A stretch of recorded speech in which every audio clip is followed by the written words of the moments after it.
Yo, what up, y'all? Thank y'all so much for dropping by, man. You guys already know what to do, man. I'm just about to jump right into it, man. And all we keep seeing out here in the gaming industry is Xbox is dead. Now, how is Xbox dead with all of these AAA bangers coming down the pipeline? Just alone, Indiana Jones topping the charts, Call of Duty, you know what I'm saying, Starfield, you know, all these big bangers coming down the pipeline, Fable, Perfect Dark, you know, State of Decay 3, you know, all these games, right? And yet still, Gears is on the way. We already know a new Halo probably going to be on the way, a new Forza. So how is Xbox dead? Well, I blame the CEOs. I blame everybody at the top for this whole narrative that they pushed out there. The whole, when Microsoft wanted to be greedy and start sending Xbox games everywhere, and you got people like Santi and Adela and Uncle Phil keep coming out here saying case by case basis. Now, where this case by case basis really came from, I think, was when Bethesda decided that they want to give all their games to everybody. You know, they just want to just give games to everybody. You know, they give your games away to everybody. Yeah, let's get this 70 billion back for Call of Duty that we bought real fast. So let's give away all our biggest AAA bangers like, you know, Indiana Jones, you know. And then now I even hear people saying Forza Horizon 5 is going to go to PS5. People want Halo. They want Gears. They want everything. Oh, well, the multiplayer side of Halo is going to go. I'm like, this don't make no sense, because you do understand, right? You have a loyal fan base. Now, a lot of people might say, man, those guys are old now. They're all millennials. They are Gen X and boomers. Man, these people are old and gray. We don't care about that group of people anymore, because we only care about Gen Z. You know what I'm saying? The youngins. You know, and all those Decepticons, those greedy Decepticons at the top of all these CEOs that only care about money. They don't really care about what the gamer want. If you're a passionate gamer and you're in a fanboy content, you're a diehard fan and you're rooting for the green team, a lot of your games can be possibly getting ported over to the PS5, Nintendo. You know, we already didn't have a problem with Xbox PC Gamepass day one games, but then they decided they wanted to get greedy. Oh yeah, no, play anywhere. Play your games anywhere. We didn't mean put it on your competitor, but if you look at it this way, PlayStation ain't got no games. You know, Sony is the remake station. All you're gonna get is remakes, indies, you know what I'm saying, third party games on PlayStation this whole entire generation. They just don't have the budget, you know, to keep coming out dropping bangers like that. So what dogfight is you really gonna have with PlayStation this generation? It's gonna take 4 to 7 years for half of these games to even get out that they really want to push out. They gotta polish them, you know, they gotta build them, you know, they got to have the best creators, you know, the top. And we can clearly see Sony studios are crashing and burning left and right. Like, look at Naughty Dog. Like, oh my goodness, they coming out of this woke trash that don't nobody ask for. Then Ghost of Tsushima's Ghost of Yote, some, you know, 304 some thought that they just came out of nowhere with this little prostitute character. You already know she getting tricked out on that game. So why are you pushing all these agendas? Oh, you ain't supposed to have. They get mad because we say we don't want them to do a gender swap in the game. Nobody ever said they didn't like women characters. I don't know who even started that bull crap. See, Sweet Baby Inc. came and destroyed Sony Studios, and Sony took the money and ran off on the plug. So Sony took the money and gave the whole entire fan base, gave the whole entire PlayStation fan base the middle finger. And now that they broke, they're over here port begging for all of Xbox games, and the green team, the winning team, now they want our games. All the fan base is at high demand for every PlayStation fan. Diehard fan is at a high demand for games right now. They are thirsty, and they will take anything. They'll even take Pentiment. Give them anything, you know, any tactical game, you know. Now, if they were saying Gears Tactics was probably going, a Halo tactic game, you know, the Halo Wars tactic games were going, I don't think nobody would really go crazy like that. When we know which ones they're wanting. Even when they tried to block the Call of Duty Activision Blizzard deal, everybody remember, you know, Sony tried to block the Call of Duty Activision Blizzard deal. Now, I don't know why the CMA, like the CEOs over at Microsoft and all the lawyers would have said, hey, listen, they are still going to be getting, Warzone, but they can't get the yearly release Call of Duties. So Warzone ain't going nowhere, but the yearly releases should have been locked down because they still would have Call of Duty. But you know what I'm saying? You just don't get the yearly release. But then we all know that's a lot of money that they're missing out on. So they really didn't want to go that route. And then you got other Microsoft greedy CEOs just want money, don't care about their own fan base. That junk is annoying, man. And we can see it when they keep saying, oh, all the games going everywhere. They're porting everything going to PS5. Does that sound like they care about the fan base anymore? So I heard some podcasts say this too. Some podcasts say, where if Halo goes, Halo, Forza, Gears, all the top ones, Fables of the world, Perfect Dark, all your main Xbox studios that's been around a long time, that you want to see locked down. There's no red line games. Why even play on Xbox? That's what I heard somebody say. They was like, why even play on it? And these are Xbox guys. You know what I'm saying? Just like me, I like Xbox, PC, and Gamepass. But why be brand loyal that a brand that's not loyal to the fan base? It's like they only want money now. And it's like both of them. Sony is doing it in a nasty, shady, greedy, grimy way when they raise the price on everybody with the controllers, the games, the console. Everything is skyrocketed when it comes to Sony. Xbox is doing it through their games when they release. Oh, now we're gonna do a day and date on Xbox and PC, but 6 months later we're gonna start sending games to PS5 to make that Call of Duty money back, that 70 billion back, which is, they don't even need it. But that just shows you how, greedy rich people are. They don't like to spend a dime on nothing. You know what I'm saying? Like, not saying they shouldn't want their money back, the 70 billion or 100 billion or however much the loan came from Microsoft to Uncle Phil and Xbox. Yeah, you should pay them back. True. You owe people money, you should pay them back. But if you said you gave us the loan to have fun with because we've been such a loyal community and your diehard fans are just asking you, hey, we need red line games. We do need them because that separates the boxes. Because you want to keep your true diehard older fan base happy, and just certain games just shouldn't go. I don't believe they should go. I do understand the business part though, but I just don't feel like Halo, Forza, Gears, Fable, Perfect Dark, games of that nature. You should have at least 5 to 10 games that don't go, that should be on the red line to say no, those can't go. Starfield shouldn't go. Because you will have bought, okay, if Starfield goes, that means you basically bought Bethesda for what? Exclusive rights? You didn't buy them to lock nothing down. Every game that's pretty much released from Bethesda goes everywhere. That right there is a publisher you bought just to, split the check, split the money. I don't know. I don't even know why they bought them. They're starting to look like a... I don't really want to say Bethesda is becoming that, but it's like they ain't bringing us no value except Starfield. Like if they say anything, Elder Scrolls is going to PS5, pretty much it probably will if Starfield is going, and Fallout 5 is going to PS5. Those supposed to be red line games. That's why you would buy them. The other games that trickle down, they're cool, they're good. You know what I'm saying? Even some Activision games, Blizzard games, King games. Some games can be multi-plat, but we already know the heavy hitters, the biggest AAA bangers, Starfield, Elder Scrolls, Fallout, 5. These are console sellers. People will go out their way to get these games. And if Bethesda don't lock their main games down, they're starting to look like a Bungie. Like, why did PlayStation buy Bungie? What is Bungie really doing for them? And that's the way I'm starting to look at Bethesda. What are they really doing for Xbox? Like, yeah, their games are in there. Fallout, they got the rights to them so that Sony can't lock down no future games from them. That's why I say I think it was just over exclusivity and Xbox. Being that they had a failed console with Xbox One, they really had to come out swinging this generation.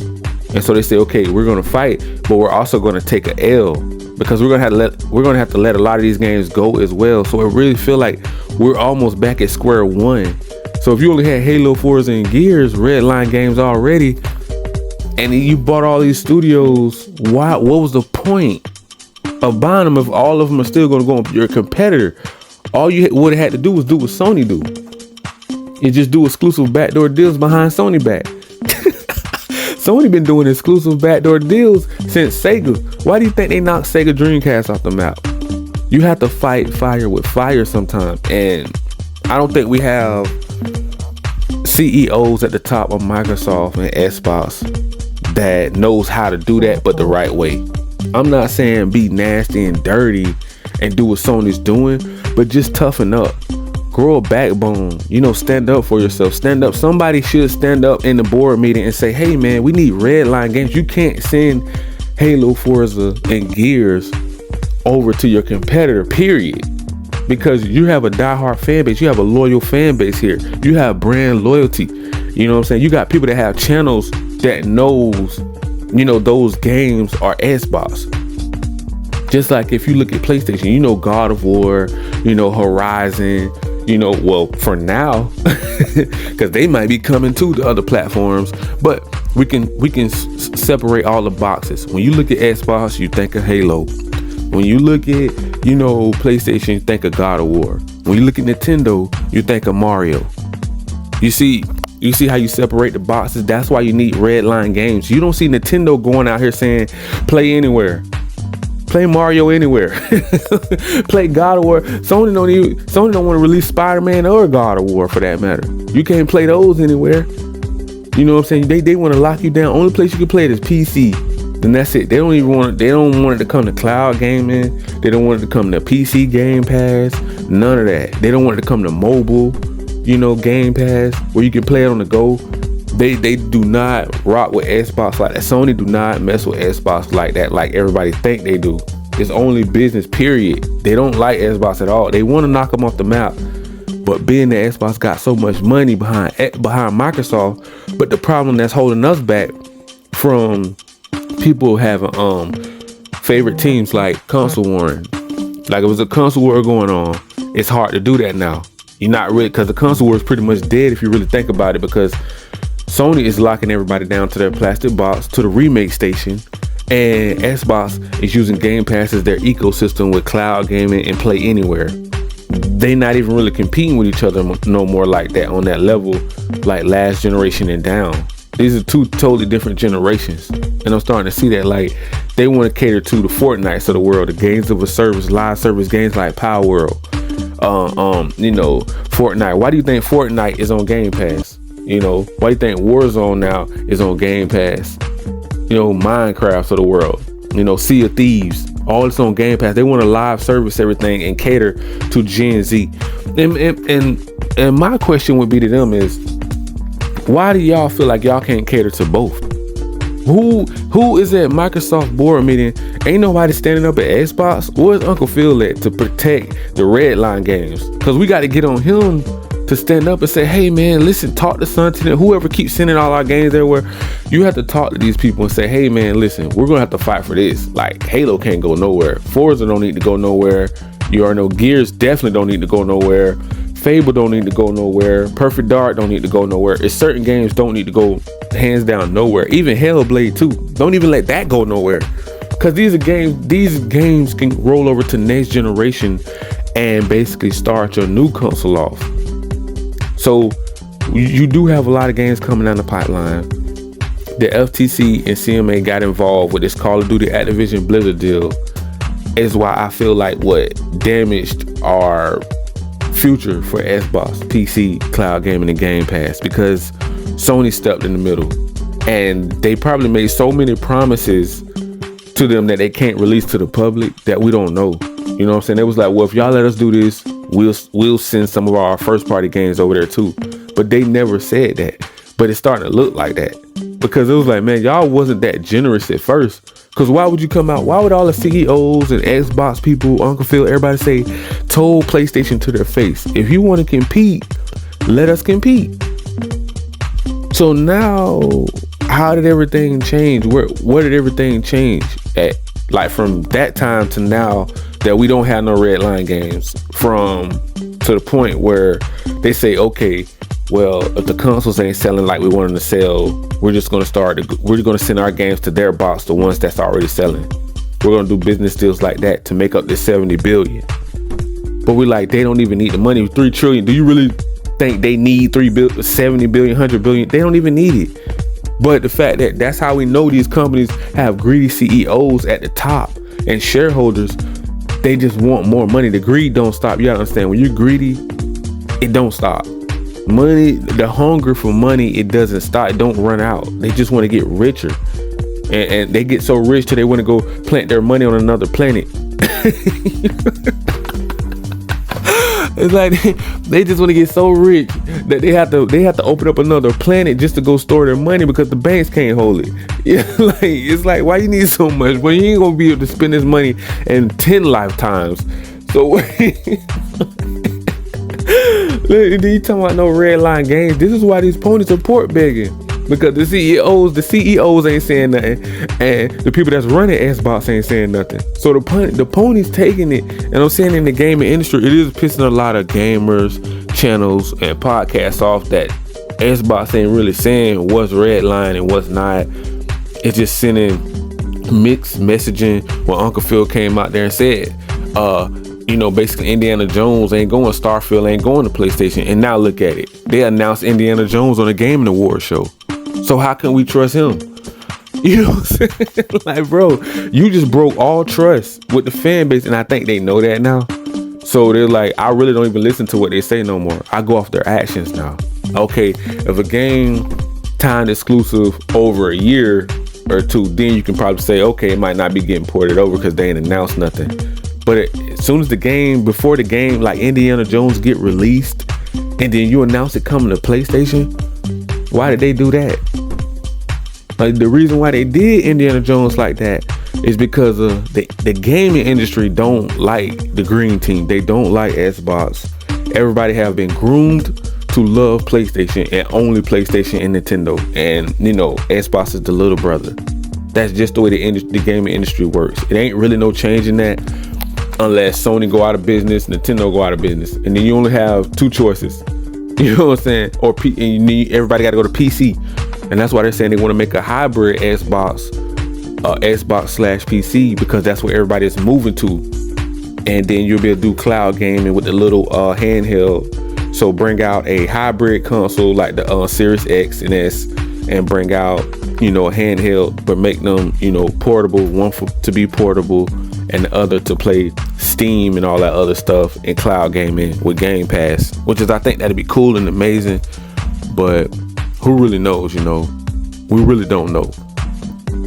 We really don't know, because they have to announce these things first.